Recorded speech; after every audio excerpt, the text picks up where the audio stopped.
muy especialmente dar la bienvenida y agradecimiento al doctor César Orsini por estar con nosotros hoy, que tiene una agenda muy apretada y tuvo la amabilidad de darse el tiempo estos días para venir a acompañarnos, a entregarnos la experiencia que él tiene, que es bastante sobre los temas que nos van a convocar y nos van a hacer trabajar mucho como facultad, como carrera, como escuela, que es darle esta nueva mirada a nuestro currículum, en el sentido de entregarle a nuestros estudiantes una formación moderna, que los capacite mejor para el ejercicio profesional en los próximos años.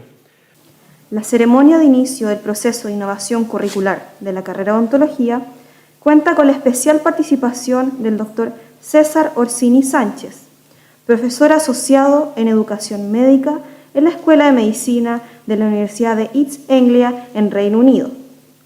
El doctor Orsini es cirujano dentista y magíster en odontoestomatología por la Universidad Andrés Bello, magíster en educación superior por la Universidad del Desarrollo en Chile, doctor en educación en ciencias de la salud por la Escuela de Medicina de la Universidad de Glasgow en Reino Unido, Senior Fellow of the Higher Education Academy en Reino Unido, Fellow of the Recognizing Excellence in Teaching Scheme por la Universidad de Glasgow. El doctor Orsini presentará la conferencia Motivación académica hacia la enseñanza y el aprendizaje, reflexiones, implicancias y desafíos. Por favor, pasar adelante. Muchas gracias a todos los presentes. Voy a subir esto. Primero que todo, muchas gracias por la invitación. Doctor Oporto, se lo agradezco mucho. Doctora Núñez, doctora Soto, estoy encantado de estar acá. Es primera vez que estoy en Temuco, así que muy agradecido por la invitación y la posibilidad de poder participar en este proceso que están haciendo, que es muy interesante y les deseo el mayor de los éxitos. En esta ocasión, lo que yo les voy a estar presentando es acerca de motivación académica. Generalmente cuando hablamos de motivación académica, nos referimos a la motivación de los estudiantes. Cómo crear ambientes educacionales que fomenten la motivación óptima en los estudiantes. Pero el día de hoy yo quisiera invitarlos a ver la motivación académica desde la otra vereda, desde cómo podemos fomentar ambientes laborales que promuevan la motivación óptima en los docentes.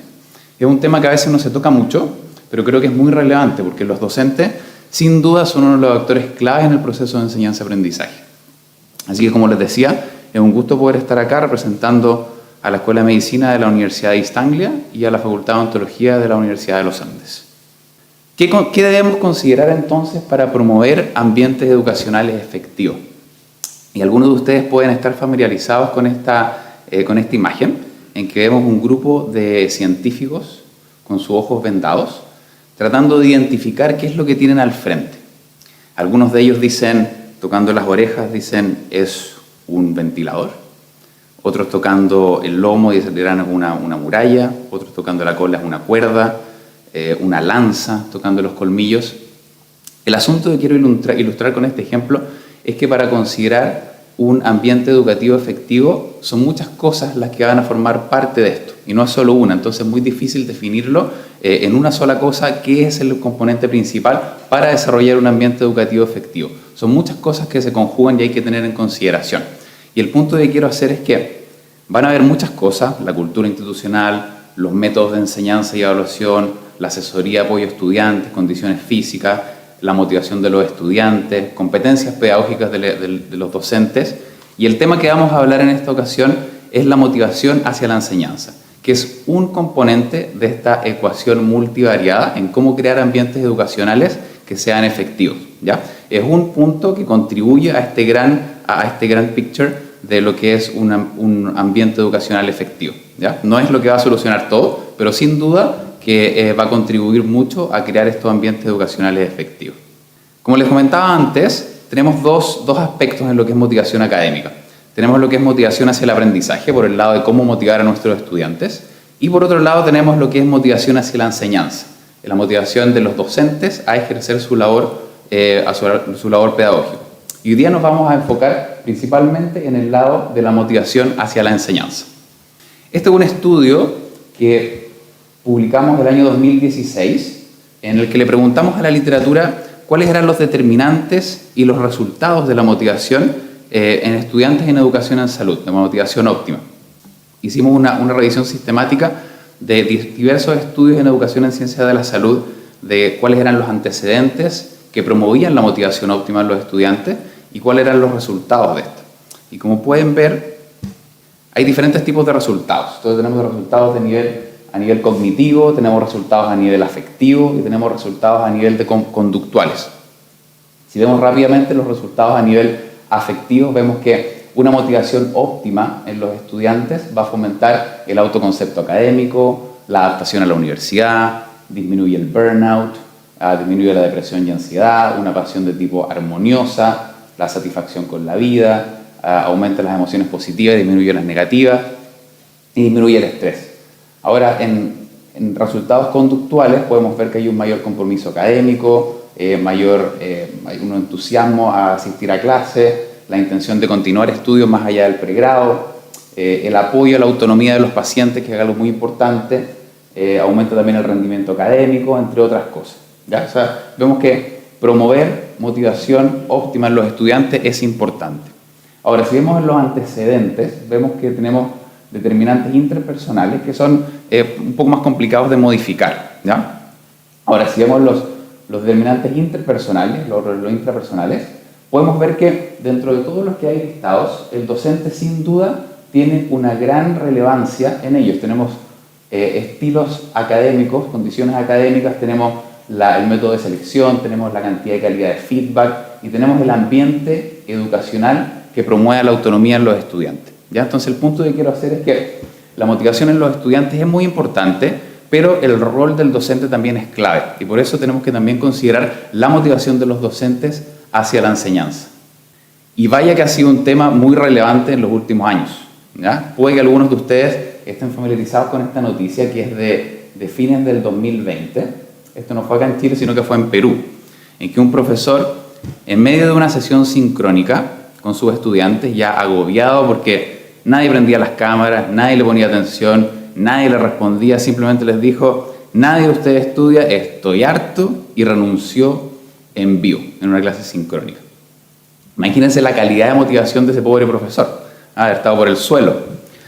El asunto es que el profesor al final no renunció, buena noticia, pero obviamente lo cambiaron de grupo, ya la relación estaba quebrada con ese grupo, pero simboliza un poco la gran demanda, el gran estrés y el problema de motivación hacia la enseñanza que hemos tenido en estos últimos años, donde hemos tenido que hacer una transición tan abrupta hacia métodos online, que para algunos ha sido más fácil que para otros, pero para otros ha sido un desafío muy importante. Y no es ajeno a lo que hacemos en la docencia clínica. La docencia clínica, a diferencia tal vez de otras formas de hacer docencia, tiene particularidades muy importantes. Aparte de las competencias disciplinares que tiene el odontólogo en este caso, también debemos desarrollar competencias pedagógicas y también competencias transversales para ejercer nuestra docencia. Pero no obstante, también debemos velar por la seguridad de los estudiantes y también por la seguridad de los pacientes. Debemos proveer un ambiente educacional en que logremos balancear tanto las oportunidades de aprendizaje para los estudiantes, pero también la seguridad de los pacientes, ¿ya? Y eso es una responsabilidad que muchas veces cae sobre el docente. Además, se nos espera ser líderes, gestores y motivadores con nuestros estudiantes, ¿ya? Generar un clima de aprendizaje que sea conducente a un ambiente positivo. Además de que muchas veces los docentes de ciencias de la salud también cumplen con labores clínicas, por lo tanto hay una alta carga laboral y largas jornadas de trabajo. Y como si no fuera poco, también tenemos ahora el tema de la distancia física. Entonces, claramente es un ambiente laboral para los docentes con mucha exigencia, mucha demanda y muchas responsabilidades también. Y el aprendizaje online y trabajo remoto también, como les decía antes, ha sido una transición muy abrupta en que nos hemos preocupado mucho de cómo estimular a nuestros estudiantes y promover el compromiso académico de ellos, pero muchas veces no hemos preocupado mucho de la motivación de los docentes. Y nosotros mismos, los docentes, a veces tampoco estamos conscientes de cómo esto afecta nuestra motivación y de la calidad de motivación nuestra hacia lo que hacemos. ¿Ya? Muchas veces nosotros tal vez no reflexionamos mucho en la motivación que tenemos para ejercer nuestra labor. ¿Por qué es importante entonces reflexionar sobre la motivación docente? ¿Qué relevancia va a tener comprender el proceso de motivación en docentes y también en estudiantes? ¿Quiénes se van a beneficiar? Por supuesto que se van a beneficiar los estudiantes, ¿ya? Al tener profesores que estén más motivados a ejercer su labor, indirectamente también los pacientes, pero también el mismo docente y las autoridades también que velan por el buen funcionamiento de las escuelas. Entonces son muchos los actores que se van a ver beneficiados si la motivación docente es óptima. Entonces, la literatura e investigación, ya en educación en ciencias de la salud, se ha enfocado principalmente a lo largo de estos años, mayormente, como les decía antes, en el estudio de la motivación de los estudiantes. Se ha prestado poca atención a la motivación de los docentes hacia la enseñanza y el impacto que en verdad tiene en el ambiente educacional, en el aprendizaje de los estudiantes y en el bienestar de los propios docentes, ¿ya? Entonces, la mirada ha sido mucho más enfocada en lo que es motivación de estudiantes que en motivación de docentes. En cierto sentido está bien, uno siempre se preocupa de los estudiantes primero, pero no hay que dejar de lado también la motivación de los docentes y el bienestar de ellos. Entonces, después de esta introducción, ¿qué temas vamos a revisar a lo largo de esta presentación? Los quiero invitar a revisar 4 temas principales. Primero vamos a ver un poco qué es lo que es motivación docente y lo vamos a ver principalmente desde la perspectiva de la teoría de la autodeterminación, ¿ya? Luego vamos a ver lo que es el modelo de motivación docente desde esta teoría, ya vamos a ver sus componentes, cuáles son sus antecedentes y consecuencias. Después vamos a revisar algunos estudios desde la literatura que nos muestran algunos antecedentes que influyen en la motivación docente y también sus consecuencias. Y por último, vamos a discutir un poco sobre las recomendaciones para promover motivación óptima en docentes. Y eso lo vamos a ver desde 3 puntos de vista. Vamos a ver desde el punto de vista de cómo los líderes, las autoridades de facultad, los coordinadores de asignatura, pueden promover equipos docentes en los que prepondere la motivación óptima. Vamos a ver cómo los formadores de formadores pueden impartir cursos en que puedan fomentar la motivación óptima, pero sin dejar de lado, y el tercer punto que vamos a ver, cómo yo como docente puedo autorregularme, ya puedo identificar cuál es mi tipo de motivación y mejorarla también. Entonces lo vamos a ver desde esos 3 puntos de vista. Ahora, para partir conversando de motivación, ya es necesario que vayamos un poco a las bases sobre qué es lo que es motivación. Motivación, generalmente nosotros lo vemos con nuestros estudiantes, lo vemos con nuestros colegas, lo vemos nosotros mismos. Vemos la motivación, a veces vemos la falta de motivación también. Y motivación en general es la energía que tenemos para hacer lo que hacemos. Es la energía para iniciar o mantener una conducta determinada. El asunto es que tradicionalmente hemos entendido a la motivación como algo unitario, como algo que tenemos, algo que no tenemos, algo que tenemos poco o algo que tenemos mucho. Y esto es una visión bastante simple de cómo entender lo que es motivación académica. Vamos a ver que el constructo es mucho más complejo y que podemos tener diferentes tipos de calidad de motivación mezclados con la cantidad, pero que no solamente es la cantidad lo que importa. Este es el modelo clásico de cómo se ha entendido lo que es la motivación. Ya es un modelo muy conductual. Tenemos una caja de Skinner en que tenemos un individuo al interior en un ambiente muy controlado.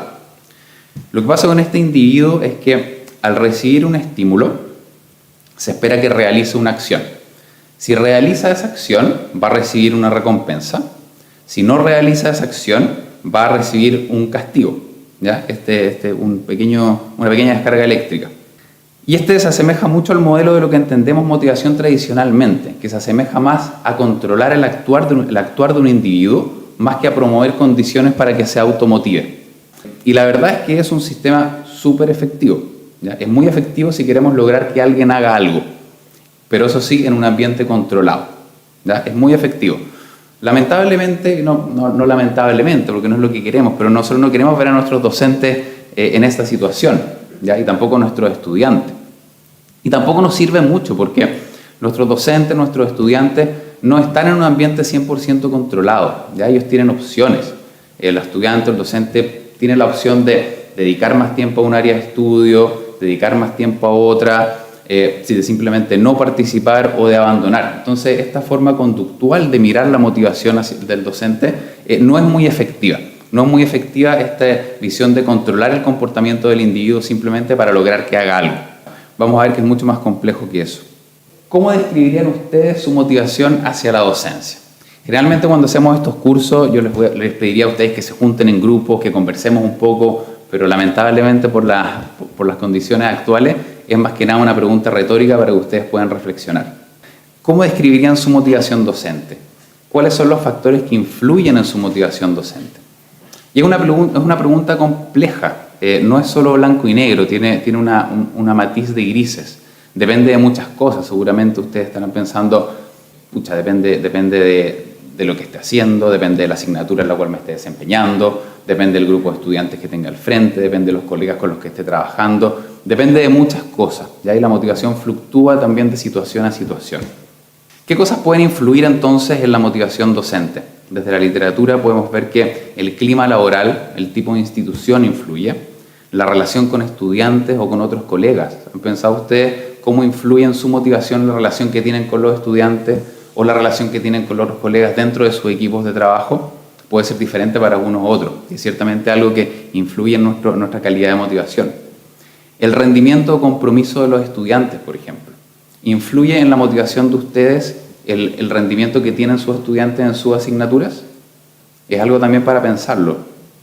O el compromiso de los estudiantes, si ven que en verdad les prestan atención, que realizan las actividades, que ven interés en ello, también puede ser un factor bastante influyente en nuestra motivación. Ahora, desde otro punto de vista, el liderazgo de las autoridades, la relación que tienen con las autoridades de su escuela, con su coordinador de asignatura, el trato que tienen con ellos, la cercanía. También eso es algo que va a influenciar en la motivación de los docentes. ¿Qué tal la evaluación docente de parte de sus estudiantes? También puede ser un factor que influya en su motivación, o la rigidez de su plan de trabajo también, por ejemplo. También la rigidez o flexibilidad curricular, cuánto espacio tienen para poder innovar, ¿ya? Cuán rígido es lo que tienen que hacer a las demandas que se les hacen dentro de su asignatura. El apoyo en competencias pedagógicas.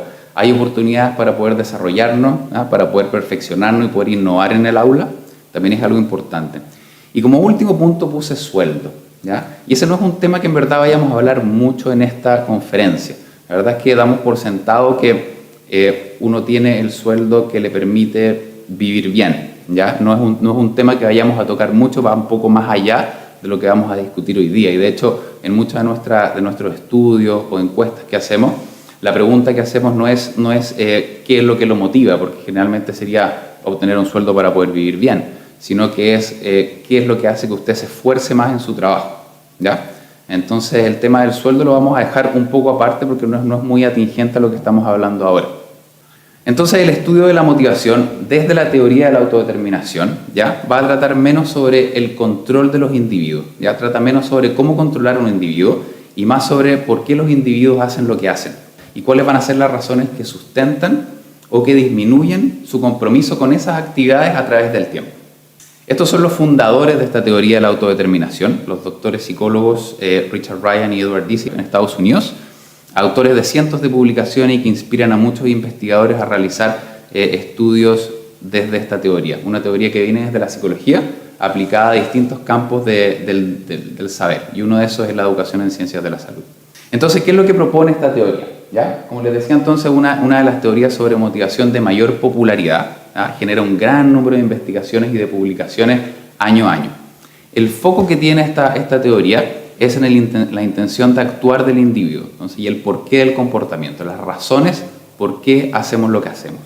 Entonces investiga el rol de conductas autodeterminadas, ya en contraste con conductas controladas en diversos ambientes. Uno de esos ambientes es la docencia. Como les decía antes, entonces, es una teoría de la motivación aplicada a lo que es educación en salud. ¿A qué me refiero entonces con esto de cantidad versus calidad? Quisiera mostrarles un ejemplo para ilustrar este punto. Le preguntamos a 3 docentes entonces cuáles eran, por qué se esforzaban en su trabajo, de dónde venía su motivación, qué los motivaba a ejercer su rol docente. Veamos qué nos respondieron. Tenemos a la primera docente, que al preguntarle por qué se esforzaba, cuál era la fuente de su motivación, que describiera cómo era su motivación, nos decía primero que su motivación era buena, que había interés en ejercer su rol docente, que era un buen complemento a su rol clínico, ¿ya? Un buen complemento. Su motivación, algo que la empujaba a mejorar su docencia y a ejercer su docencia, era la presión por obtener buenos resultados, pero que también obtener buenos resultados le hacía resistirse un poco a realizar innovaciones, quería algo seguro. También nos decía que debía mantener un estándar y si no era capaz de mantener ese estándar, le generaba un poco de sentimiento de culpa. Y también una de sus fuentes de motivación era la búsqueda de aprobación por parte de los alumnos y también por parte de las autoridades de su escuela. Entonces, así caracterizaba un poco su motivación. Ahora tenemos un segundo docente, le hicimos la misma pregunta, ¿ya? Y el docente decía que su motivación, la verdad es que podría ser mejor, ya no era tan buena, no le interesaba tanto el rol docente, lo ejercía, pero no era algo que algo que lo motivara demasiado, prefería mucho más su rol clínico, ¿ya? Su rol clínico era mucho más importante para él. Y no le veía tampoco mucho sentido a la formación pedagógica en su rol docente. Él decía que era mucho más importante ser un buen clínico, y al ser un buen clínico no le veía mucho sentido a formarse pedagógicamente. Si siendo un buen clínico, él podía ser un buen docente. La fuente de su motivación también era tratar de evitar problemas, ¿ya? Tratar de evitar problemas, sino que le gustaba también algo muy seguro, pasar ahí un poco desapercibido, sin generar mucho problema. Y que él actuaba frente a requerimientos específicos, ya, requerimientos explícitos o a recompensas tangibles. Ahora, tenemos el tercer docente, ¿ya? Que nos decía que su motivación era buena, que se identificaba con el rol. El rol docente ya era parte de su identidad. Y tenía un buen balance con el rol clínico, no solamente un complemento, ¿ya? Sino que él lo veía como cosas que iban a la par. Veía la importancia en la formación de otros, su rol era muy importante para él en la formación de los estudiantes y de los futuros profesionales. Él se caracterizaba como muy proactivo, le gustaba buscar oportunidades para formarse e innovar en su docencia. Nos decía eso sí que contaba con un apoyo de su equipo de trabajo, aun cuando a veces esas innovaciones resultaran en algún fracaso, ya que no tenía miedo a ese fracaso a raíz de las innovaciones que podría hacer en su aula o en su clínica. El punto que quiero ilustrar con estos tres ejemplos es que nos van a haber diferentes razones para hacer lo que hacemos, ¿ya? Y eso se va a ver reflejado en diferente calidad de motivación, que vamos a ver que también tiene diferentes consecuencias para los docentes. ¿Cuáles son los principios entonces de la teoría de la autodeterminación? Los vamos a revisar. Son tres principios fundamentales que tenemos que tener en consideración. Primero es que un completo análisis de la motivación, ya sea en estudiantes, ya sean docentes, siempre debe considerar distintos tipos de motivación. Vamos a tener la motivación autónoma, vamos a tener la motivación controlada y la amotivación. Después vamos a ver un poco más en detalle qué significa esto. Un segundo punto importante es que la motivación va a conducir a importantes resultados, como veíamos tanto a nivel afectivo, cognitivo y de comportamiento, ¿ya? Lo interesante es que va a ser de forma decreciente, desde la amotivación hacia la motivación autónoma, ¿ya? Dependiendo del grado de internalización e integración de las razones que tengamos para actuar. Después vamos a ver de qué se trata esta internalización. Y el último punto es que esta motivación e internalización van a estar determinados por factores contextuales.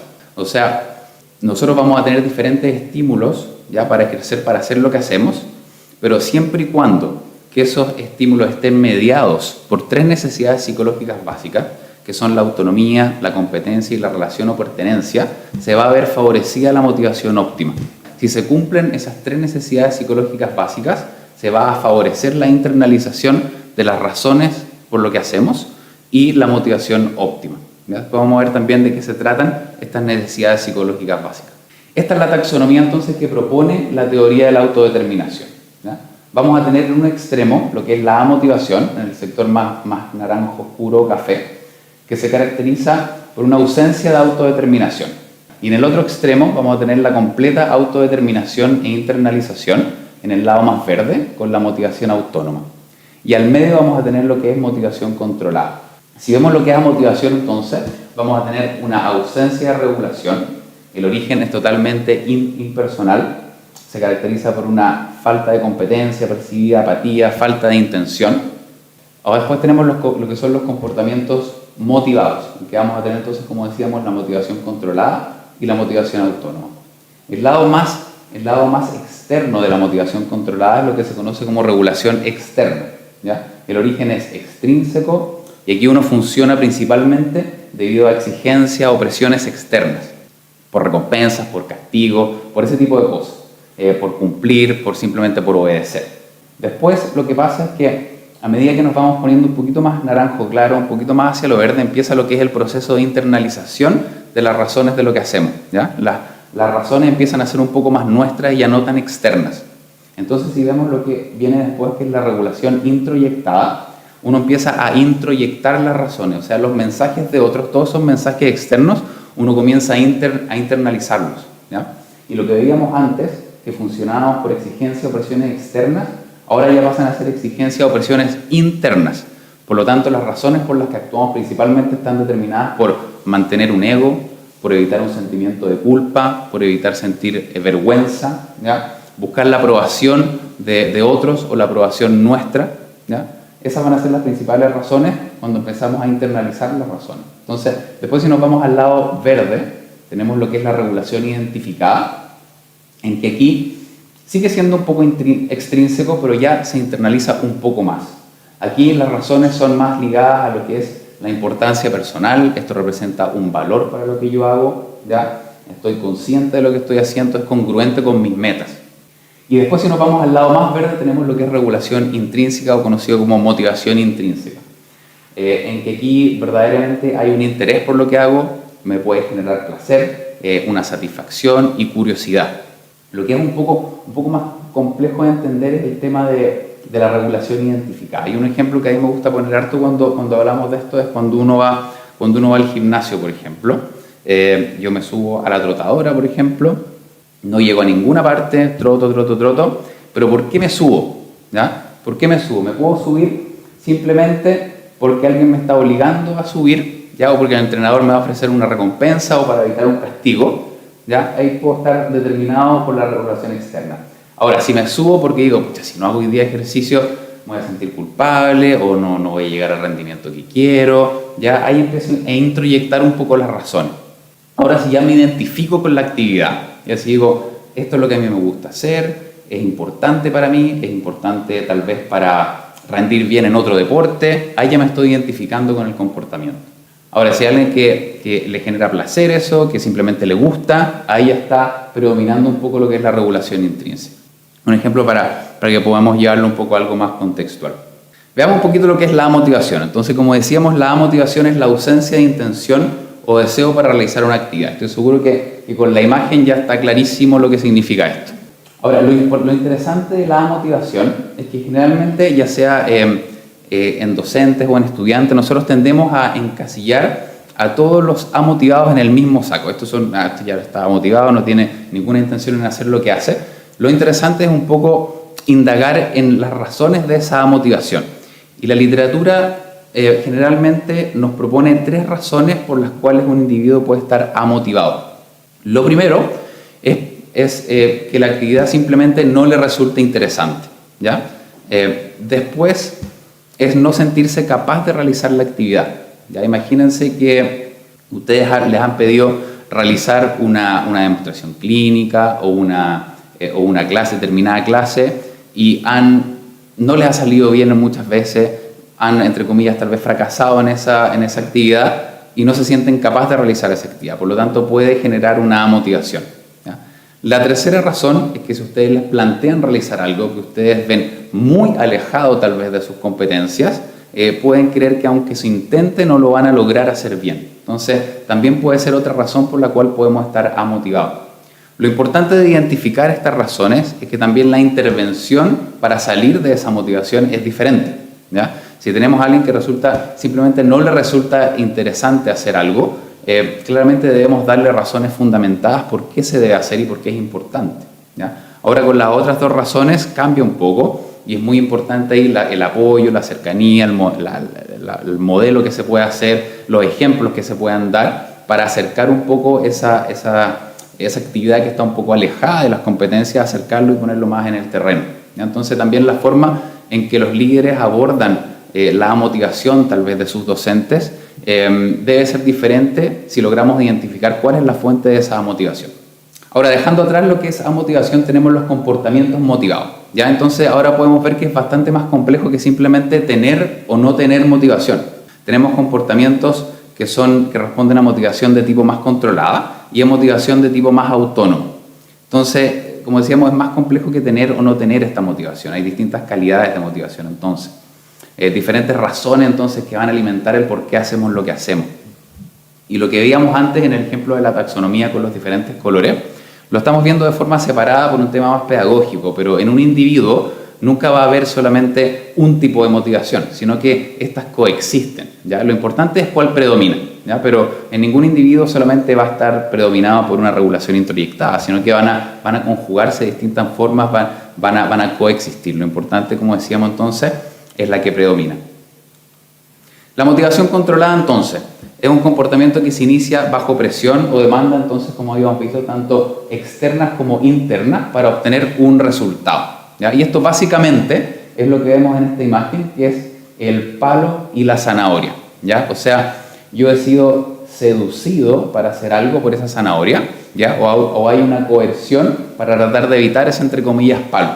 El problema con la motivación controlada es que, como decíamos antes, puede ser muy efectiva para hacer que alguien haga algo.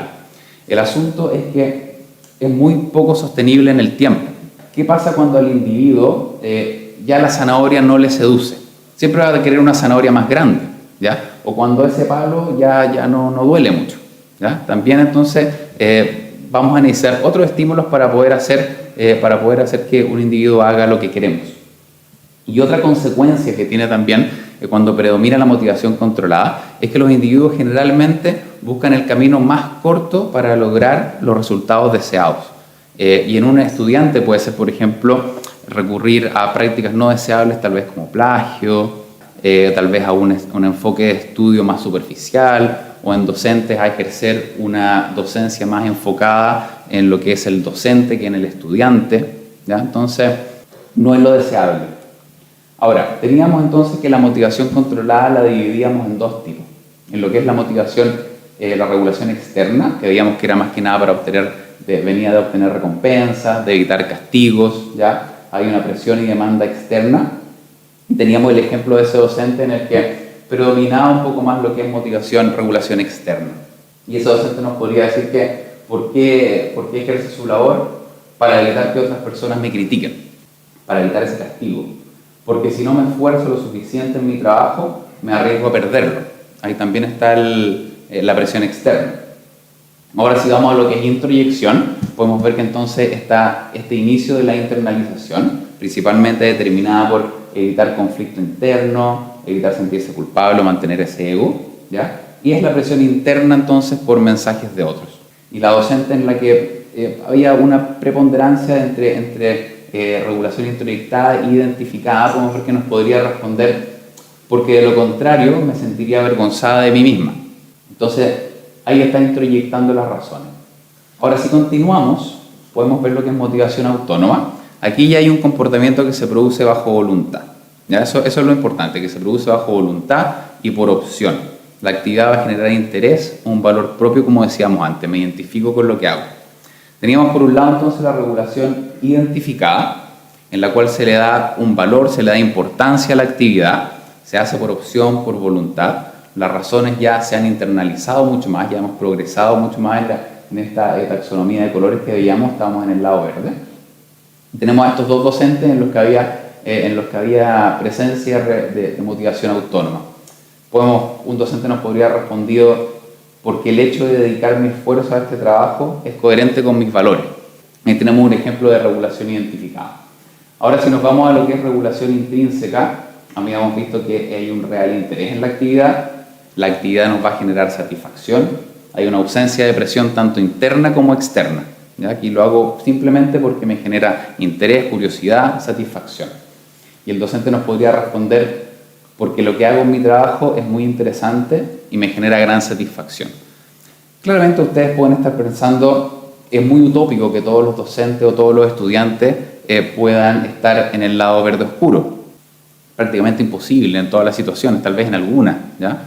Y es por eso que en esta diapositiva presenté los dos, porque lo importante a lo que deberíamos aspirar con nuestros docentes es que ejerzan su motivación, que ejerzan su labor, quiero decir, con una motivación que se mezcle entre lo que es identificada o tal vez intrínseca.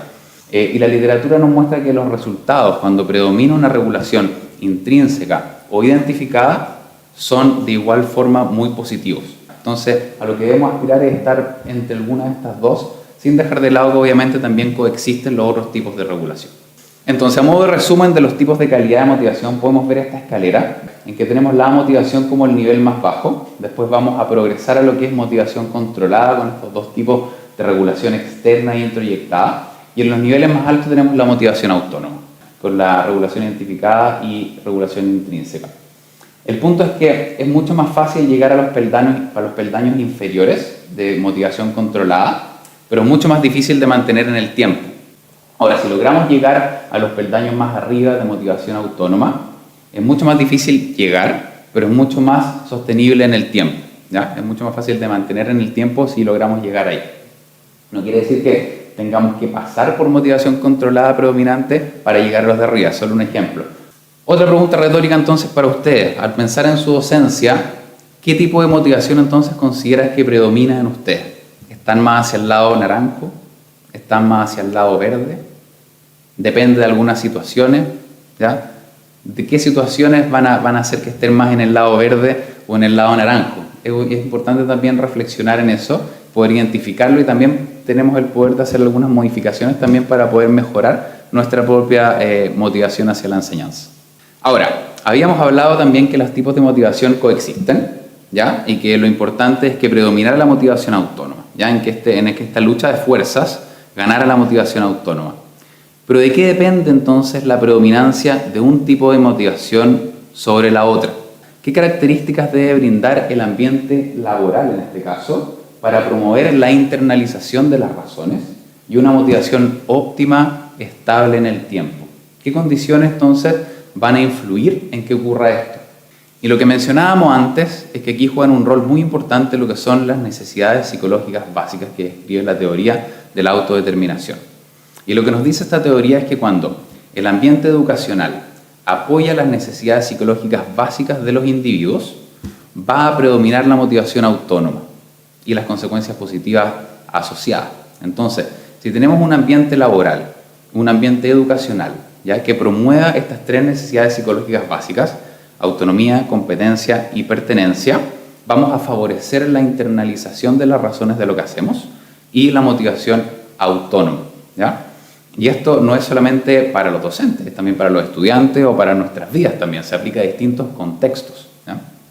En este caso obviamente lo vamos a ver en el tema del rol de motivación hacia la enseñanza. Pero brevemente, ¿qué es lo que son? ¿A qué se refieren estas tres necesidades psicológicas básicas? Primero tenemos lo que es la autonomía, ¿ya? Y el sentirse autónomo, bajo la mirada de la teoría de la autodeterminación, es tomar decisiones por uno mismo. Sentir que uno toma decisiones por uno mismo basado en necesidades y valores. Es básicamente sentir que uno está al volante y que no es simplemente un pasajero. Nosotros aceptamos y estamos de acuerdo con la actividad. Hay una decisión y una intención de actuar. Y como hablábamos antes de llevar el control del volante, es esa sensación de control sobre el proceso. Ahora, algo muy importante de aclarar bajo esta necesidad de autonomía es que bajo el contexto de la teoría de la autodeterminación, esto no es un sinónimo de independencia o de ausencia de estructura. No quiere decir que alguien deba estar independiente trabajando por su lado, ¿ya? Uno puede ser autónomo bajo el alero de otra persona si es que uno está de acuerdo con lo que se va a hacer. Uno puede ser autónomo trabajando en equipo si se está de acuerdo con las decisiones que el grupo toma. Y tampoco quiere decir la ausencia de estructura. De hecho, la ausencia de estructura es muy importante para la motivación, para saber los límites hasta dónde queremos llegar y los estándares a los cuales tenemos que llegar también. Ahora, el tema de la competencia, la necesidad básica de competencia es la percepción de la capacidad personal. Esto no quiere decir cuán competentes somos al hacer algo, sino que es la sensación de sentirnos competentes. Es más en relación a lo que es confianza y sentirse efectivo, ¿no? Entonces, sentirnos capaz de realizar una determinada tarea.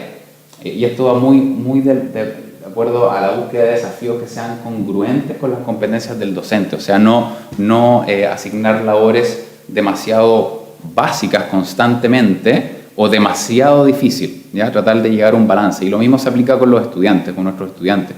No presentarles desafíos que sean demasiado inferiores a sus competencias o muy alejados de sus competencias sin el apoyo adecuado. Ahí vamos a perjudicar un poquito la necesidad de sentirse autoeficaz o la necesidad de competencia. Y algo súper importante para poder promover esta necesidad psicológica básica es la búsqueda de retroalimentación, ¿ya? ¿Cómo vamos a entregar motivación? Por ejemplo, en un coordinador de asignatura, ¿cómo le va a entregar motivación a su grupo de docentes? Un docente, ¿cómo le va a entregar retroalimentación a su grupo de estudiantes?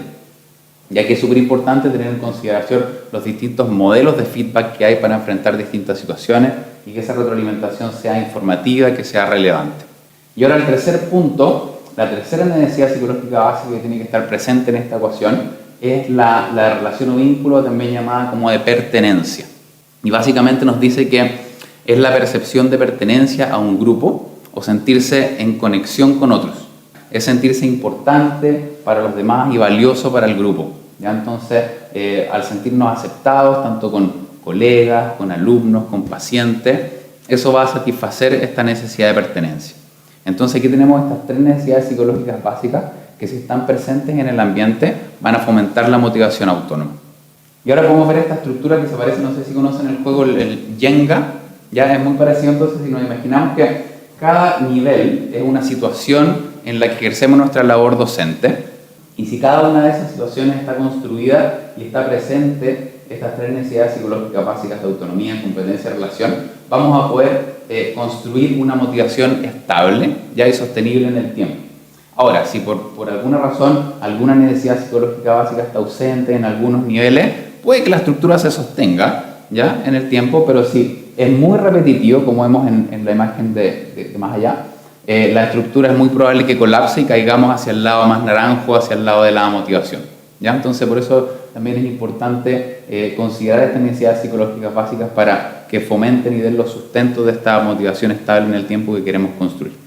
Ahora, ¿qué factores van a influir entonces en la motivación hacia la enseñanza y cuáles van a ser las consecuencias? Damos un poco, pasemos al lado de los ejemplos, en qué cosas van a influir y qué cosas van a ser las consecuencias. No es ninguna sorpresa, yo creo que a esta altura, que les diga que la motivación va a llevar a consecuencias cognitivas, afectivas y de comportamiento que van a ser relevantes. El asunto es que, como veíamos antes, la motivación autónoma va a relacionarse de forma más fuerte con nuestras consecuencias positivas y va a ir disminuyendo si nos vamos hacia lo que es motivación controlada y amotivación. ¿Qué ocurre entonces cuando se satisfacen las necesidades psicológicas básicas y se promueve la motivación autónoma? Y este es el resultado de cientos de estudios reunidos en algunas revisiones sistemáticas que nos apuntan a que cuando ocurre esto se aumenta la productividad, ¿ya? Aumenta el rendimiento y aumenta también la persistencia. O sea, estamos más proclives a enfrentarnos a tareas más difíciles. Hay una enseñanza más centrada en el alumno. Hay métodos pedagógicos más efectivos y también apuntados a las necesidades psicológicas básicas de los estudiantes. Hay una mayor satisfacción laboral, emociones positivas por sobre las negativas. Hay una mayor asimilación de los valores institucionales, que también reporta la literatura, y creo que es algo súper importante para crear un buen ambiente laboral y una buena comunidad de aprendizaje y de docentes. Y también hay un mayor interés en la formación continua, o sea, estoy más interesado en perfeccionarme. Este es el modelo que yo les comentaba antes de motivación docente desde la teoría de la autodeterminación. Tenemos dos mitades. La primera es el lado más verde y el otro es el lado más café. Tenemos distintos antecedentes, tenemos los tipos de motivación y tenemos las consecuencias. Si analizamos primero el lado más verde, podemos ver que dentro de los antecedentes se propone que la percepción de motivación autónoma de los estudiantes, o sea, cómo vemos a nuestros estudiantes si están comprometidos con el estudio, con las actividades, y el clima laboral positivo, o sea, tener apoyo administrativo, un liderazgo más transformacional o más democrático de las autoridades, van a influir de forma positiva en la satisfacción de las necesidades psicológicas básicas de los docentes, lo cual va a llevar a una motivación de tipo más autónoma, y las consecuencias que podemos ver son consecuencias psicológicas y conductuales positivas, o sea, autoeficacia, energía, bienestar, estilo de enseñanza más centrado en el alumno, apoyando las necesidades psicológicas básicas, lo que va a tener como resultado final una motivación más autónoma de los estudiantes, ¿ya? O sea, alta calidad de motivación hacia el aprendizaje. Lo interesante es el loop que se genera, ¿ya? O sea, al llegar al final tenemos la motivación autónoma de los estudiantes, que va a retroalimentar obviamente la percepción que tiene el docente de la motivación de sus estudiantes, y así generamos este loop. O sea, no es algo solamente tan lineal, sino que se devuelve, y podemos ver lo importante entonces que es que nuestros estudiantes estén motivados de forma óptima para que la motivación del docente también aumente, y así se van retroalimentando unos a otros. Ahora, en contraste con la mitad inferior, podemos ver que en el clima negativo entonces hay una percepción de motivación más controlada o amotivación de los estudiantes, va a favorecer la frustración de las necesidades psicológicas básicas, ¿ya? Va a favorecer una motivación más controlada o más cargada hacia la motivación, con consecuencias psicológicas o conductuales negativas, ¿ya? Un estilo de enseñanza más controlador, bajo compromiso laboral, mayor estrés, mayor burnout, que va a llevar también a una preponderancia de motivación más controlada o a motivación de los estudiantes, bajo o nula calidad de motivación hacia el aprendizaje, y tenemos el mismo loop entonces, ¿ya? El mismo loop que si vemos a nuestros estudiantes con ese tipo de motivación, va a frustrar nuestras necesidades psicológicas básicas y nuestra calidad de motivación. Entonces creo que es súper interesante este modelo que nos muestra cómo se relacionan los distintos componentes al ejercer nuestra labor docente. Y también tenemos, bueno, las características individuales que las puse ahí un poco aparte, porque la verdad es que son muchas, depende de cada individuo, no vamos a entrar en mayor detalle en eso, pero también es un punto a considerar. Ahora, entonces podemos ver que hay diferentes tipos de presiones sobre el docente, ¿ya? Tenemos presiones que vienen desde arriba y presiones que vienen desde abajo. Y dentro de las presiones que vienen desde arriba tenemos el tipo de liderazgo de las autoridades, ¿ya? La microadministración que algunas veces puede haber, el cumplir evaluaciones, plazos, y todo esto no quiero decir que esté mal, a veces es parte de nuestro trabajo y está bien, pero sí generan un efecto sobre la motivación docente. Alta carga laboral, diferentes tipos de recursos que podamos tener, oportunidades de capacitación, a veces falta de reconocimiento de las buenas prácticas que pueden presentar una presión negativa, falta de apoyo administrativo, limitación y rigidez curricular.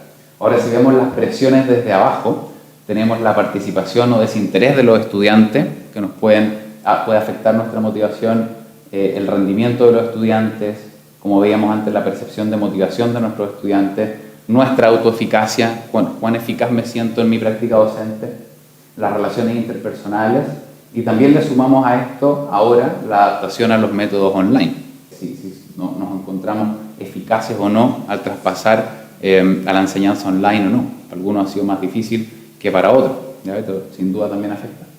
Este es un estudio que llevamos a cabo el año 2020 en colaboración desde la Universidad de los Andes, en colaboración con la Universidad de Antofagasta y la Universidad Austral, en el que le preguntamos a nuestros docentes, queríamos explorar un poco la motivación hacia la enseñanza de ellos, ¿ya? La asociación que tenía con el clima laboral, con la motivación de los estudiantes y en consecuencia con su estilo docente, ¿ya? Entonces vimos que a través de diferentes encuestas llevamos a prueba este modelo de ecuaciones estructurales que simplemente son un modelo de regresiones, en que vimos que la percepción del clima laboral positivo, ¿ya? En conjunto con la percepción de los docentes de la motivación de sus estudiantes cuando predominaba la autónoma sobre la controlada, predecían de forma positiva y significativa la satisfacción de las necesidades psicológicas básicas por sobre la frustración de ellas en los docentes, lo que a su vez predecía de forma positiva la motivación autónoma por sobre la controlada en ellos, y finalmente predecía de forma positiva un estilo de enseñanza más centrado en el estudiante que en el profesor. Y es interesante ver que la varianza del modelo se explica en un 42%, ¿ya? O sea, es alto.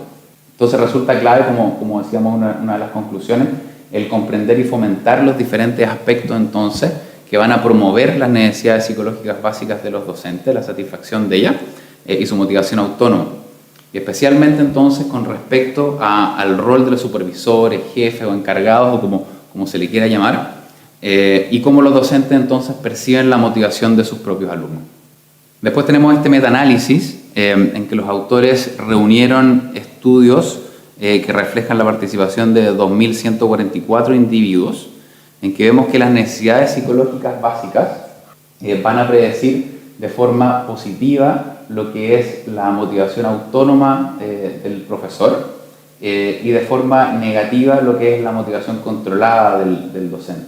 Hay una excepción ahí que es la satisfacción de competencia, que predijo de forma positiva la motivación controlada, pero de forma bastante débil.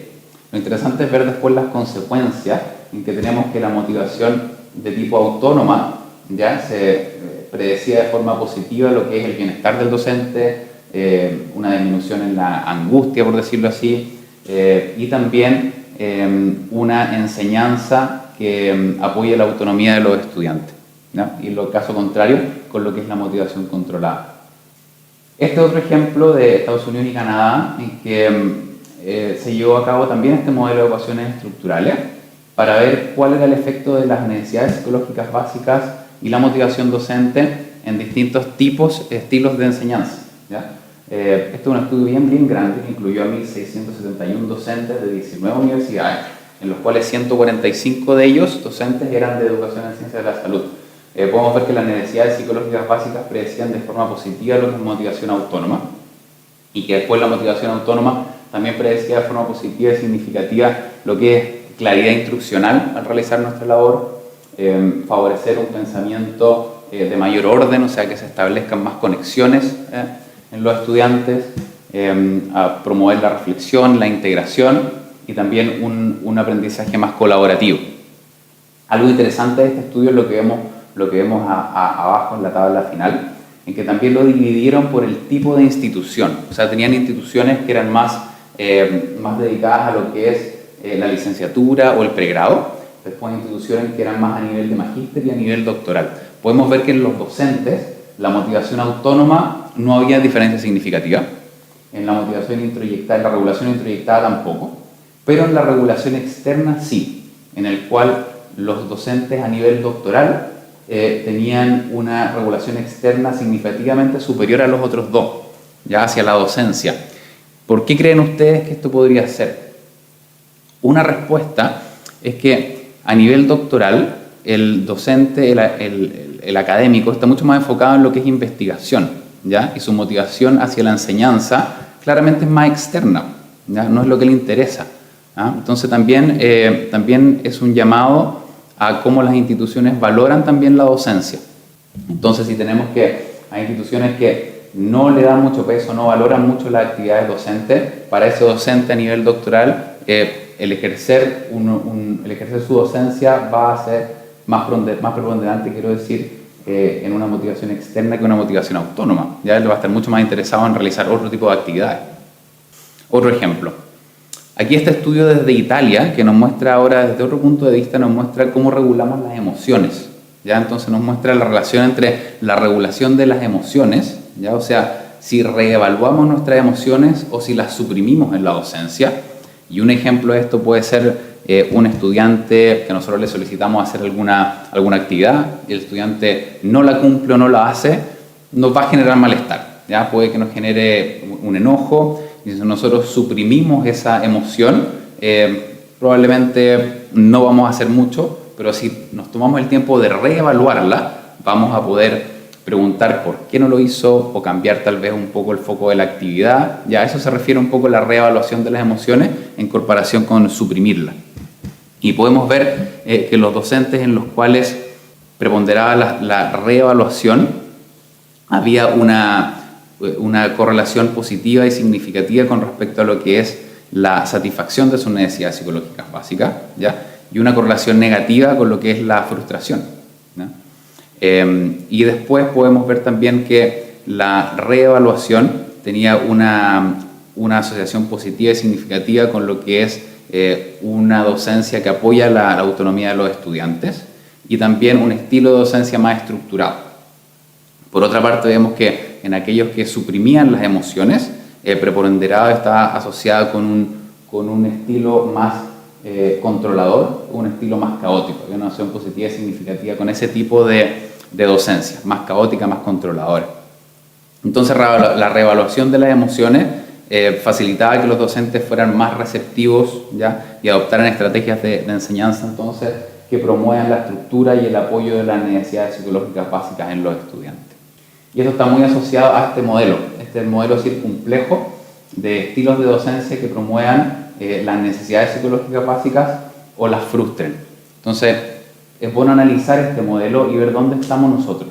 Deberíamos tratar de estar en el lado más verde, en el que tenemos la mitad superior el apoyo a la autonomía y la mitad inferior el apoyo a la estructura, donde un docente es más participativo, está más sintonizado, actúa más como guía, ¿ya? Y más como clarificador. También está el lado más rojizo, en el que tenemos, abajo tenemos un estilo más controlador, donde tenemos un docente muy exigente y dominante, y en la esquina superior tenemos un estilo más caótico, ya en el que tenemos un docente más despreocupado, más negligente. Ahora, tenemos que tratar de estar en el lado verde, pero a veces podemos tener que recurrir a lo que es un estilo más controlador en ciertas ocasiones, también que necesitamos ser más demandantes, necesitamos ser más exigentes. No creo, eso sí, que necesitemos recurrir al lado más caótico, ¿ya? El ser negligente o despreocupado. Y este último ejemplo que les quiero mostrar es desde Islandia, que aquí compararon, muy interesante, compararon la motivación y las necesidades psicológicas básicas en docentes part-time y en docentes permanentes, ¿ya? Y pudieron ver que los docentes part-time mostraban similares resultados con los docentes permanentes en lo que es motivación intrínseca, regulación identificada y regulación identificada, ¿ya? Regulación de esos tipos. Pero lo interesante es que mostraban niveles más bajos en lo que es pertenencia y en lo que es la mayor necesidad de reconocimiento a su esfuerzo para mejorar su práctica docente. Es un problema también que se da a menudo con los docentes que son más part-time, que cuesta lograr esa necesidad psicológica básica de pertenencia con la institución, ¿ya? Entonces también es importante poder reforzar eso con los docentes que son part-time, a diferencia de los docentes permanentes que están mucho más identificados con la institución. Ahora, hemos visto hasta ahora muchos ejemplos desde la literatura, hemos conversado características psicológicas, pero esto también tiene una relación con nuestra fisiología. Hay una respuesta fisiológica que reporta la literatura de estas necesidades psicológicas básicas y su frustración. Entonces, si tenemos un clima laboral que va a ser positivo, ya que va a satisfacer entonces estas necesidades psicológicas básicas, se ha visto que en los individuos en los cuales se satisfacen las necesidades psicológicas básicas, hay un aumento en la liberación de dopamina y oxitocina. Liberación de dopamina que está relacionado muchas veces a lograr cosas, a lograr metas, ¿ya? Y la oxitocina que está ligada a estar en un ambiente que me sienta protegido, en hacer lazos de amistad, en desarrollar confianza, ya a eso apunta más la oxitocina. Ahora también es importante que haya un balance entre esta dopamina y oxitocina, porque si estamos en un ambiente educacional que promueva el balance químico hacia la dopamina, vamos a estar logrando muchas cosas, pero de forma aislada, que lo cual a lo largo también nos va a frustrar. Ahora, si estamos en una comunidad de paz y amor en que solo prepondere la oxitocina, vamos a sentirnos muy en paz, en confianza, pero no vamos a lograr nada, ¿ya? Entonces tiene que haber un balance en un ambiente que promueva este balance químico. Ahora, si vamos al lado inferior, un clima laboral que promueva la frustración de las necesidades psicológicas básicas, se ha visto asociado con la liberación de cortisol, ¿ya? Que genera estrés. Entonces, creo que esto también es bien interesante tenerlo en consideración y pensar entonces por qué nos sentimos bien cuando se satisfacen estas necesidades psicológicas básicas. ¿Por qué nos sentimos bien cuando logramos estas cosas? Cuando nos sentimos acogidos, cuando nos sentimos que estamos en un lugar donde hay confianza. Y esta puede ser también una respuesta. Ahora, en la parte final de la presentación, quería compartir con ustedes algunas recomendaciones y estrategias para promover las necesidades psicológicas básicas y la motivación de los docentes. Como les había dicho, veámoslas desde 3 puntos de vista. Primero, veamos estrategias para las autoridades. ¿Cómo potenciar la motivación de mi equipo de trabajo? ¿Qué podemos hacer? El primer punto es el estilo de liderazgo. Los líderes que trabajan con ustedes ejercen un estilo de liderazgo más transformacional, más democrático o más transaccional, ya un poquito más autoritario. También es importante preguntarse, aquí tenemos en el cuadro diferentes estilos de liderazgo, ya diferentes cosas que puede hacer el líder y cuál es el efecto que tienen sobre el clima laboral. Tenemos primero un líder que puede adoptar un tipo más coercivo, un liderazgo más coercivo en el que va a demandar un cumplimiento inmediato de algo. ¿Cuándo puede funcionar esto? En una crisis, por ejemplo, pero va a tener un efecto negativo sobre el clima laboral. Ahora podemos tener un liderazgo más autoritario, ¿ya? En el cual lo que hace el líder es movilizar a las personas hacia su visión, quiere traerlos inmediatamente a su visión cuando se requiere inmediata dirección y guía, pero también va a tener un efecto negativo sobre el clima de trabajo. Ahora, un estilo de liderazgo más afiliativo, en el cual el líder crea armonía y se estrechan lazos, puede ser útil cuando se requiere conciliar o motivar a las personas en tiempos intensos o estresantes como respuesta a los estilos que veíamos antes, y va a tener un efecto positivo en el clima de trabajo. Después, un estilo más democrático que crea consenso a través de la participación, puede ser útil cuando se requieren que los participantes apoyen una decisión, también un efecto positivo. Ahora, un ajuste de ritmo, ¿ya? Cuando debemos fijar altos estándares de rendimiento para obtener resultados rápidos en un equipo, también va a generar un efecto negativo. Y el estilo mentor es el que apoya a las personas, y creo que es un estilo que debe estar presente siempre, que es cuando se necesita que un integrante mejore su rendimiento, un efecto positivo. Obviamente tendríamos que tener un estilo de liderazgo más inclinado hacia los que generan un efecto de clima de trabajo positivo, pero un buen líder va a saber cuándo también es necesario aplicar los otros, aunque generen a veces un efecto de clima negativo. Ya es importante, el líder va a saber cuándo mezclar esto, pero es importante que el líder también esté consciente que hay diferentes estilos de liderazgo y el efecto que van a tener en su grupo de trabajo. Otro punto importante es el manejo del clima laboral, entonces, las relaciones interpersonales. Un punto que puede parecer un detalle es el tipo de lenguaje que ocupa el líder, ¿ya? Y la teoría de la autodeterminación nos propone que debe ser un lenguaje no controlador, ¿ya? En el cual se conlleve flexibilidad, tratar de evitar las demandas, tratar de evitar el tú tienes que hacer esto, tú deberías hacer esto, si no te va a pasar esto, sino que sea más una invitación a hacer cosas en conjunto, ¿ya? Y tratar de involucrar a esa persona en la toma de decisiones. Puede parecer un detalle, pero yo creo que para quien está recibiendo el mensaje, el cómo lo recibe, en la forma en que el líder le propone las cosas, tiene un impacto importante. O sea, yo creo que a nadie le gusta que lo anden mandoneando, ¿ya? Entonces, la forma en que el líder propone las cosas creo que tiene un efecto importante en la predisposición de su grupo de trabajo. Después está el reconocer y admitir sentimientos negativos ante solicitudes. Ya puede ser que nosotros a nuestro grupo de docentes a veces le pidamos cosas que sabemos que no van a ser bien recibidas. Y es importante que el líder reconozca esas cosas, ¿ya? Que reconozca que, mira, esto puede no ser lo que tú querías o puede ser algo que va a ser una carga laboral extra. Reconocer esos sentimientos negativos para poder alivianar tensiones. También está el aspecto de nutrir recursos motivacionales internos, identificar en nuestros docentes cuáles son sus áreas de interés, qué les genera más curiosidad y dar oportunidades para desarrollarse en esas áreas también. Después está el tema de ofrecer opciones o promover la iniciativa, ¿ya? Cuán flexibles son, cuánto espacio tienen los docentes para innovar en sus prácticas, ¿ya? Cuántas opciones les ofrecemos para que ellos puedan tomar decisiones. Y todo esto entonces va a llevar a poder internalizar estas prácticas y valores institucionales, ¿ya? Son algunos tips que podemos pensar si lo hacemos o no y tratar de ponerlos en práctica. Después tenemos algunas otras razones algunos otros fundamentos para mejorar el clima laboral. Tenemos dar razones fundamentadas. Y ahí esto es lo que veíamos antes de cuando a alguien no le interesa algo. El proveer razones fundamentadas es muy importante. Instancias de retroalimentación constructiva, tanto como lo hacemos con nuestros estudiantes que les damos retroalimentación, los docentes también requieren retroalimentación, ¿ya? Y ahí tal vez algo que a ustedes se les interesa este tema, pueden indagar un poco sobre los diferentes modelos de feedback que existen, tanto para aplicarlos con los estudiantes como con los docentes. Hay distintos modelos de feedback que se pueden aplicar dependiendo de la expertise, de quién da el feedback, del contexto en que se dé y de la persona que tengamos al frente. El rol de modelo a seguir de los líderes, y aquí aflora lo que es el lado oscuro de la internalización. El rol de modelo a seguir puede promover conductas muy positivas, ¿ya? Pero si el líder no está consciente de ese rol de modelo a seguir, también se pueden internalizar prácticas que no son muy deseables o oscuras, ¿ya? Entonces, siempre es también estar consciente de ese rol de modelo a seguir.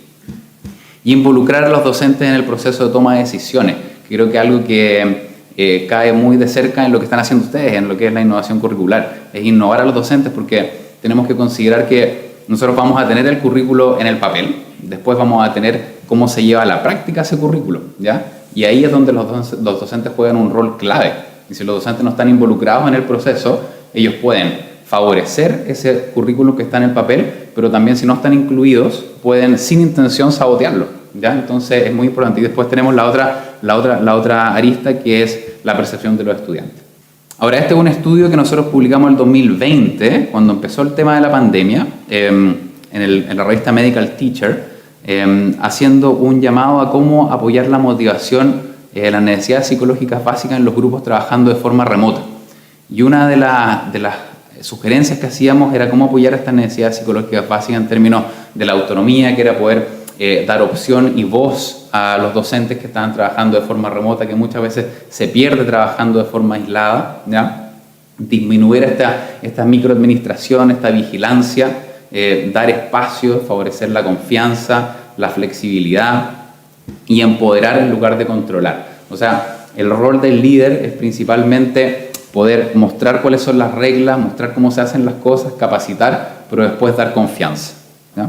Ahora, ¿cómo promover la competencia? ¿Ya? En dar estructura y guía, como decíamos, un balance también sobre la baja y alta carga laboral, porque la verdad es que trabajando de forma remota, no sé si les pasa a ustedes, pero muchas veces uno se veía en que o no sabía qué hacer porque a veces cuesta un poco autorregularse trabajando de forma remota y puede haber una baja carga laboral, pero para otros se encontraban trabajando todo el día. Entonces, es difícil a veces balancear eso y a veces uno se encuentra que no sabe si está trabajando desde la casa o viviendo en el trabajo. Entonces, también es importante que los líderes puedan balancear eso con su grupo de docentes. La retroalimentación también es importante, un punto que identificamos, identificando las áreas de apoyo.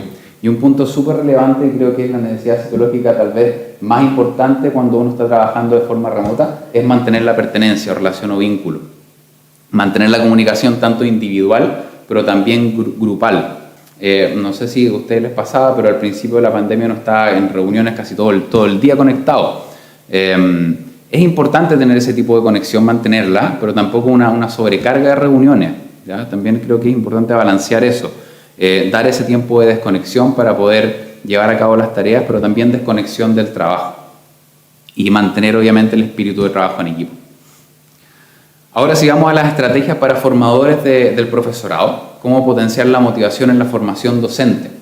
Y tenemos 3 principales aristas en la área de formación docente, y este es un trabajo de una revisión sistemática que hicimos el año 2016 para identificar atributos de una docencia de calidad. Aquí identificamos 3 pilares del área de formación docente. Una eran las competencias disciplinarias, otra eran las competencias transversales y las competencias pedagógicas. Y entonces, ¿cómo podemos fomentar la motivación autónoma al entregar oportunidades de formación en estas competencias? Primero, crear y promover entonces instancias de formación continua y de apoyo. Ya lo primero, competencias, hay competencias disciplinarias y competencias pedagógicas y ambas deben ser apoyadas. Un formato flexible, y creo que eso ahora lo tenemos más que claro, que no siempre todo tiene que ser presencial. Podemos hacer cursos de formación docente tanto de forma híbrida como de forma 100% online, y muchas veces para quienes se dedican harto a la clínica es mucho más conveniente que sean en un formato flexible. Las unidades de apoyo a la docencia también toman un rol súper importante. Y en esos mismos cursos de formación el hecho de compartir experiencias, de compartir tanto aciertos como fracasos y que sea un aprendizaje de tipo social. El apoyo a las necesidades psicológicas básicas y motivación de los estudiantes. Habíamos visto ese loop en el modelo inicial, ¿ya? Entonces, ¿cómo podemos dar herramientas a nuestros docentes para que generen ambientes de aprendizaje y que se apoye la motivación autónoma? Organizando talleres específicos de motivación académica en los que se promuevan estrategias o ellos puedan compartir también cómo lo hacen para promover las necesidades psicológicas básicas en sus estudiantes. El rol de los estudiantes. Puede ser que nuestros estudiantes no estén conscientes del rol que juegan ellos en la motivación de sus docentes, ¿ya?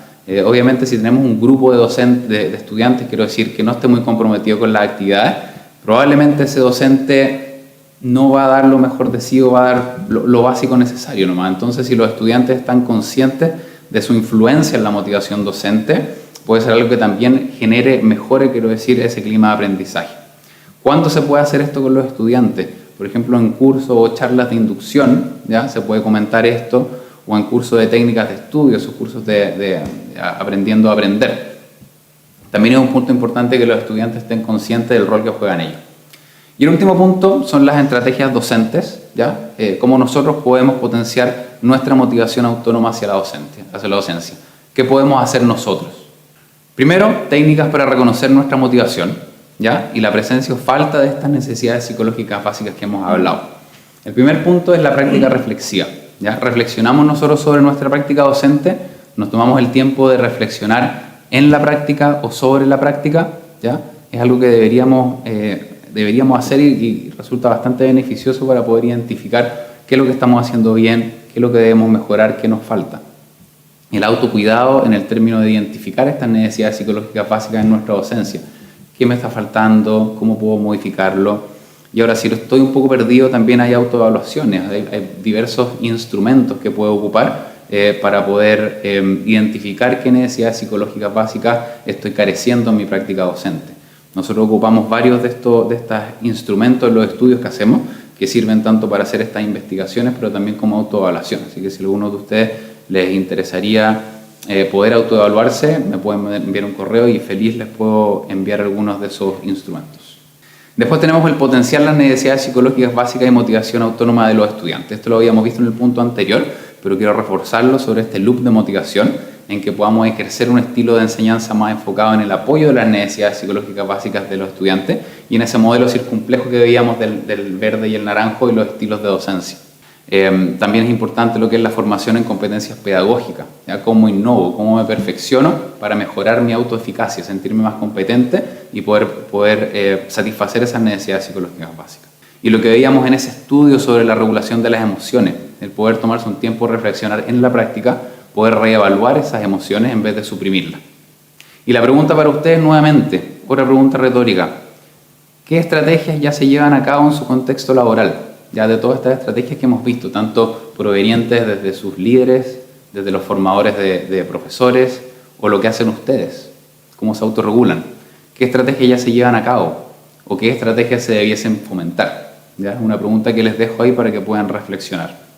Entonces, al apoyar el clima laboral, apoyo a las necesidades psicológicas básicas y motivación de los docentes, ¿ya?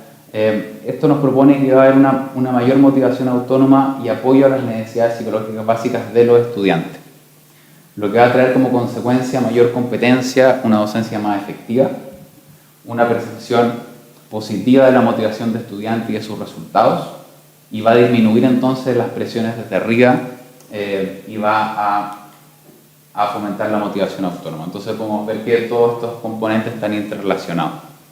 Ahora, para finalizar, ¿qué ideas me gustaría que ustedes se pudieran llevar de esta presentación? 4 ideas principales que me gustaría que ustedes llevaran consigo. La primera, la relevancia que es de comprender y autoevaluar nuestra motivación, ¿ya? Y las razones por lo que hacemos, razones por qué hacemos lo que hacemos, ¿ya? Y por qué continuamos llevando a cabo nuestro trabajo y qué impacto tiene en la motivación de los estudiantes. El segundo punto es que no solamente los estudiantes necesitan ambientes de aprendizaje que apoyen estas necesidades psicológicas básicas, sino que nosotros como docentes también necesitamos ambientes laborales que apoyen nuestras necesidades psicológicas básicas para poder experimentar una motivación de mayor calidad. El tercer punto es que debemos llevar a cabo esfuerzos para implementar entonces estrategias que promuevan estas necesidades psicológicas básicas, como las distintas estrategias que vimos desde los 3 tipos de actores, ¿ya? Para promover entonces las necesidades psicológicas básicas y la motivación en los docentes, tanto desde autoridades, desde las unidades de formación del profesorado, pero también desde nosotros, ¿ya? Para manejar esas presiones que habíamos visto desde arriba y desde abajo. Y el último punto es considerar los tipos de motivación y sus consecuencias. Ya vimos que hay distintas calidades de motivación que llevan a distintos tipos de consecuencias y tener entonces eso en cuenta en nuestra práctica docente. Y un punto súper importante es el punto final, que claramente más que controlar el comportamiento tanto de los docentes como de los estudiantes, lo que tenemos que apuntar es crear ambientes laborales, ambientes educacionales en que los individuos se puedan automotivar. Así que así concluyo. Espero que estos temas sean de utilidad, que puedan llevarse algo de esta presentación en relación a cómo autorregular la motivación de ustedes mismos y poder llevarlo a la práctica. Obviamente agradezco a las instituciones donde me desempeño, la Universidad de East Anglia, la Universidad de los Andes y también al Centro de Estudio de la Autodeterminación por darme el espacio para generar estos temas, pero les agradezco mucho a ustedes por la invitación para poder conversar con ustedes estos temas por este largo rato. Así que muchas gracias a ustedes. Si tienen alguna duda podemos conversarla, pero como les digo, ahí les dejo mi correo y mis datos de contacto por cualquier cosa. Así que muchísimas gracias.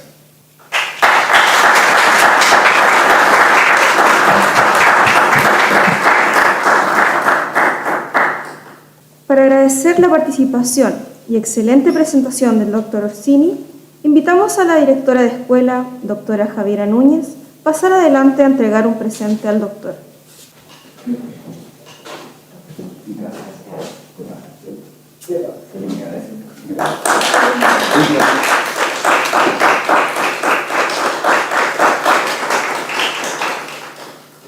De esta manera, finaliza la ceremonia de inicio del proceso de innovación curricular de la carrera de Odontología de la Universidad de La Frontera. Agradecemos su participación en esta actividad. Tengan todos y todos ustedes muy buenos días.